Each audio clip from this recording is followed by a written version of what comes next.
For these raw vegan nori rolls, I'm going to start by making cauliflower rice by cutting up cauliflower into small little bite-sized pieces, about 8 ounces per person. Carefully transfer the diced raw cauliflower into your high-speed blender. I just made a mess. It's all over the counter and all over the floor. So maybe you should make a little bit extra if you're really messy like me. Chop up fresh cilantro and add it to the mixer. Using a handheld cheese grater, go to the side that has the smallest little sections and grate your ginger right there, making sure not to grate your fingers. With your fingers, scoop out the grated ginger and add that to the other ingredients.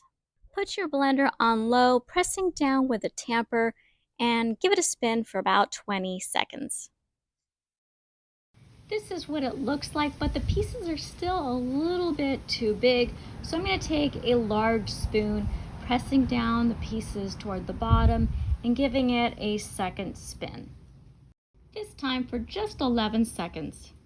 Core, dice, seed, and chop a sweet, crisp apple. I'm using a Fuji apple here, leaving the skin on. Sushi is typically sweetened with sugar, so that's why I'm using the apple. And also, the apple is great to cover up the kind of a funky flavor the raw cauliflower has. Add the diced apple to the blender. On low, take your third spin with the ingredients, incorporating the diced sweet apple into the mixture, pressing down with a tamper as it spins the food around. This time about 40 seconds. With a large spoon, transfer your seasoned cauliflower rice into a medium to large size bowl. And this is what cute cauliflower rice looks like. Core and seed a red bell pepper, slicing into thin strips. Adding it to a large bowl. Peel the bitter skin off one English cucumber. I prefer using English cucumbers. They are just lighter, they're sweeter, they just taste fresher and more delicious. Slice the cucumber into 1-inch chunks. Using a spiralizer, transform the cucumber pieces into noodles. Toss the cucumber mushrooms into your recycle bin since those don't taste very good. Place your cucumber noodles into a large bowl. Peel off the tough outer skin from a large, thick carrot.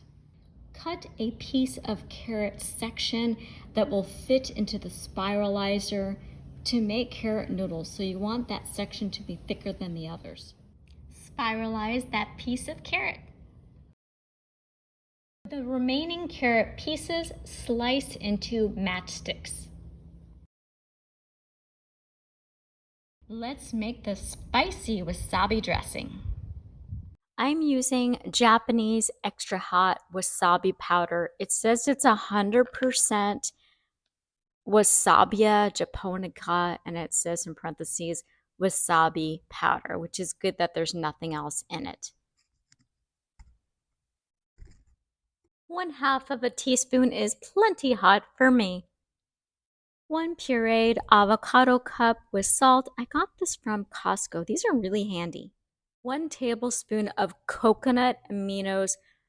It's not Bragg's aminos. These are completely different flavors and products. So you want to get the coconut aminos, and it tastes like soy sauce, but it's less salty and it's sweeter. It's really delicious.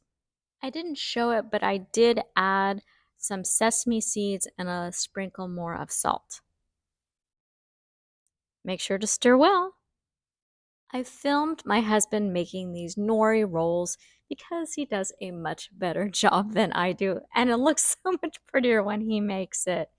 And using cauliflower rice is a lot more challenging because it's not sticky like white rice.